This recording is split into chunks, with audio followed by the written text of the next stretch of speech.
Warning: the following context may include scary sequences of light horror and many thrills.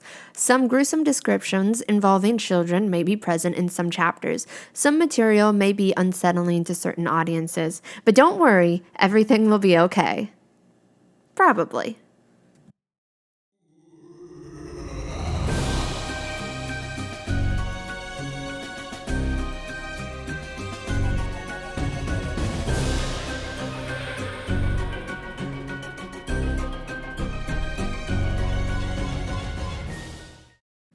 Chapter 5.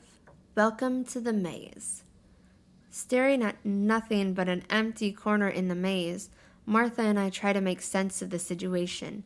No one was there, including all of the people who had been in front of us. My stomach sinks and the corn stalks around me begin to spin. Where did everyone and everything go? Martha asks slowly. Not only was everyone gone, but there was no decor, no pumpkins, nothing. The trail continued straight into the darkness, no end or next turn in sight. Martha's hands grip tightly around the fake torch as she gulps. Is your grandma playing a prank on us? I don't know how she could have done this, I say, truly feeling the fear setting in. Because how could she? She never goes past the old barn. She always keeps it close to the yard. Well, then how the heck did this happen? She says, looking behind us. Oh, no. What? I snap my head back, looking behind us, only to find the vampire setup is gone, too. Can I freak out now? Martha shrieks, already freaking out. I grab onto her, scared that she might disappear, too. We're both looking back and forth for a way out. Darkness stains the sky like black ink, covering any stars that might be out. The wind picks up, whistling, no, more like howling, through the stalks of corn. Shrieking cries echo back and forth while black blurs fly above us. Martha and I look up, squinting from the wind. Are those bats? Martha asks, pointing to the flying objects. Probably. They sound terrifying, though. I raise my hands to my ears in attempt to block the piercing shrieks. Martha pushes my arms a couple of times, trying to get my attention. What? I ask, looking at where her hand is pointing. Down the trail, at the very end, what appears to be a single flame is lit. It's unmoving, only swaying with the breeze. Is that the way out? I mumble, more thinking out loud. Or the way to our death. You think flames light themselves? Martha cries, hiding behind me. We gotta get out of here. How? I say, gesturing to the unending cornfield of doom. How are we getting out of here?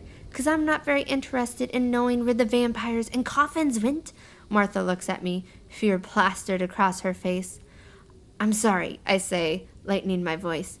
We've got this. We can figure this out. What usually happens in your ghost and alien books? Her nose scrunches the way it does when she's thinking hard. Well, not usually good things. Her fingers fiddle together anxiously. What do the people usually do to get out of those bizarre situations? I ask her, laying my arm on her shoulder to try to help her calm down. Martha is an absolute genius, and she reads countless books every week. She just needs to be calm enough to remember. You have to backtrack your steps, recall everything you can, and her lips tighten, downing herself.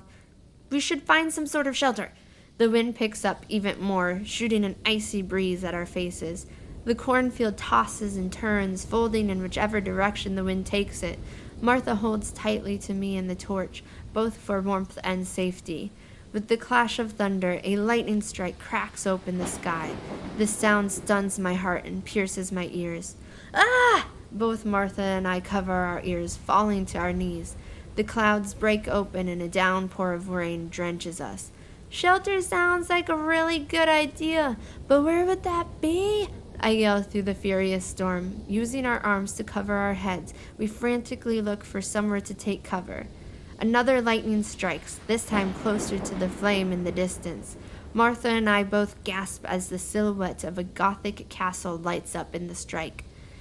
We're definitely not in your cornfield anymore, Martha cries. Should we go there? I ask, still blocking the rain from my eyes. And although I can only see her through the light of the fake torch, her expression appears to be bewilderment. That place looks terrifying. It's like where all the characters of scary movies go and never return from. If we stay out here much longer, I jump as yet another lightning strike hits the ground. We might die anyways. What choice do we have? Rolling her eyes, but sighing in defeat, Martha nods in agreement. Take my hand so we don't get lost, I tell her, and don't let go of that torch. I won't. Now let's run, Martha yells as we stand up and run towards the light as fast as we can. The wind pushes and pulls us, almost as if it was trying to knock us down. Stumbling and standing back up over and over, Martha and I get close enough to see the castle's shape. It's jagged, sharp, and brick. Tall pillars shoot out to the sky, covered by pointed tops. The front door is nearly 2 stories high, wooden and old. The torch is covered in a lantern, swinging hectically in the wind.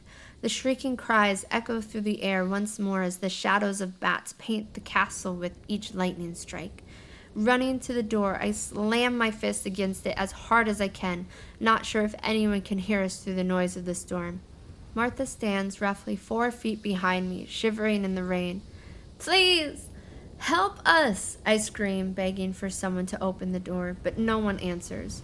Looking back at Martha, I fall to the ground as tears begin to pour down my cheeks.